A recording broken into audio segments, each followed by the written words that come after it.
મહેનત કરીને ટ્રેનિંગ આપી છે એને હું અભિનંદન આપું છું. અત્યારે તો આ નમૂનો છે, પણ વાસ્તવિક સમાજ જીવનની અંદર આ દીકરીઓની ફેટ અહીંયા જે પેલા ડમી બોર્ડ ઉપર લાગતી હતી ને, એ કોઈ રખડતા રોમિયોના ગાલ ઉપર વાગશે તે દિવસે આપણને ખાતરી થશે કે અમે પાયામાંથી અમારી દીકરીઓને સજ્જ કરી દીધી.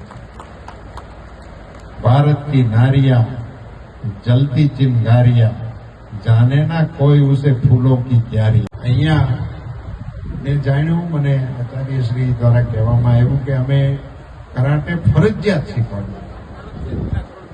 એ બહુ આનંદની વાત છે.